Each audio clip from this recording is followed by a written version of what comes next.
J'étais jeune médecin. J'ai eu la chance un jour de trouver un livre par hasard du professeur Minkowski, le pédiatre, qui s'intitulait Un juif pas très catholique, et dans lequel il racontait comment il menait des études, entre guillemets, bidons, des études, de fausses études pour lesquelles il était grassement payé par les laboratoires. Et depuis, j'ai commencé à avoir des doutes sur beaucoup de choses. Et je me posais des questions, je ne prenais pas pour argent comptant tout ce qu'on nous racontait. Bien sûr, on n'avait pas accès à l'Internet à l'époque, les livres n'étaient pas disponibles et il n'y en avait pas qui discutaient de ces problèmes-là.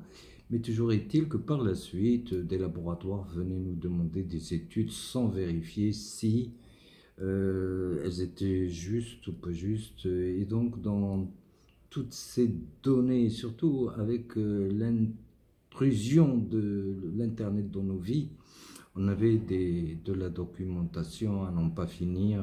Il y en avait pour tous les goûts, et même un peu plus. Et souvent, on rencontrait des données qui nous posaient des questions, des interrogations. Et où était le vrai du faux? C'était pas toujours évident de débrouiller les problèmes. Et souvent, nous faisons référence, malheureusement le plus souvent, à des données qui viennent de l'étranger. L'anglais n'est pas accessible à tout le monde. Et donc, les données marocaines, on n'en disposait pas beaucoup. Il y en a certainement, ou bien dans les bibliothèques ou écrites en anglais, et puis qui sont communiquées dans les revues prestigieuses auxquelles on n'avait pas accès. Donc il y avait un déficit d'informations malgré la pléthore d'informations sur les réseaux sociaux. Et tout ça parce qu'il y avait la question de la crédibilité des études et des informations, vu les contradictions qu'on pouvait rencontrer, même sans savoir que Big Pharma pouvait intervenir pour diligenter des études. Et le hasard a voulu qu'un jour, on a eu l'idée en formant des groupes de pairs dans les régions, on a pensé à ce que chaque région puisse concentrer des informations, des données recueillies par les médecins de tout le Maroc, qu'une région s'intéresse à la vaccination, une autre à l'hypertension, une autre au diabète, etc. Et de là est née l'idée d'un réseau.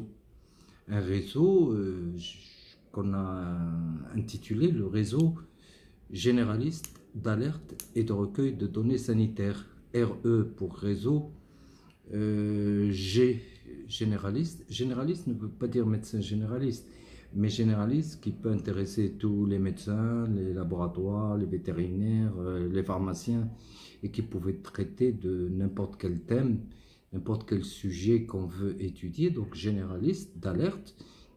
Ce réseau pourrait soupçonner l'émergence d'une épidémie ou d'un problème urgent qu'on peut notifier aux autorités sanitaires pour déclencher une réaction rapide, une épidémie de choléra, de méningite ou autre. Donc d'alerte et de recueil de données sanitaires, de recueil de données sur la santé des gens en fonction de sujets qu'on veut étudier sur le terrain. De cette manière-là, on aurait nos propres données, c'est-à-dire que ce sont des médecins généralistes qui vont s'intéresser à n'importe quoi, à n'importe quel sujet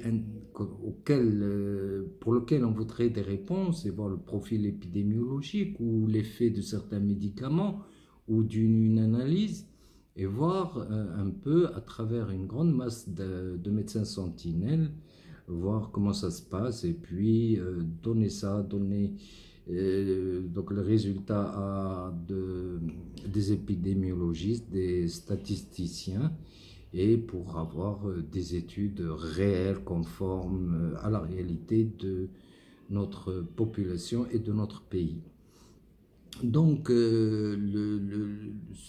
l'idée a émergé, a germé en 2001. Je me rappelle l'avoir présenté en janvier 2004. Et puis, c'est entré un petit peu dans les oubliettes jusqu'à il y a quelques années. Et il fallait relancer ce projet-là pour lequel que nous avons voulu encadrer par une structure légale, et on a créé la Société marocaine de médecine générale. Et de là, nous avons donc contacté d'abord la faculté de médecine et de pharmacie de Fès. Il a fallu élaborer d'abord un questionnaire qui nous a demandé quand même très très longtemps, je dirais même plusieurs mois. Et question de disponibilité, question d'affiner les points sur lesquels on voulait des informations sur l'équipement des médecins, leur disponibilité à s'équiper, est-ce qu'ils ont un logiciel de gestion de cabinet, etc. Élaborer une plateforme de recueil de données sanitaires en assurant l'anonymat, etc. Et là, donc, après la création de la Société marocaine de médecine générale, vu certains problèmes de disponibilité du professeur du laboratoire de biostatistique, nous avons encore perdu quelques temps. Et puis le projet a été relancé avec la faculté de médecine et de pharmacie de Tanger, avec le laboratoire d'épidémiologie. Et là, on a donc distribué le questionnaire, on a recueilli les résultats, ils sont en cours d'analyse actuellement. Et nous espérons que ce réseau, qu'on espère élargir un peu à tout le Maroc et permettre à toute association de faire des études qui intéressent leur région, sur n'importe quel sujet qui les intéresserait sur le plan de leur exercice ou de leur formation. Donc, si on arrive à avoir un réseau, par exemple, au cours de l'épidémie de la Covid-19, ça aurait été intéressant d'avoir nos propres données. Parce qu'on a vu qu'avec les études du Lancet, du New England Journal of Medicine, que des analyses dans des revues prestigieuses, aussi prestigieuses que ces revues scientifiques, réputées dans le monde entier, on peut être, disons, induit en erreur. Et le mieux, c'est d'avoir ses propres données, de les vérifier sur le terrain, d'assurer un suivi. Et ça peut être valable pour n'importe quelle autre pathologie, la tuberculose, l'insuffisance rénale.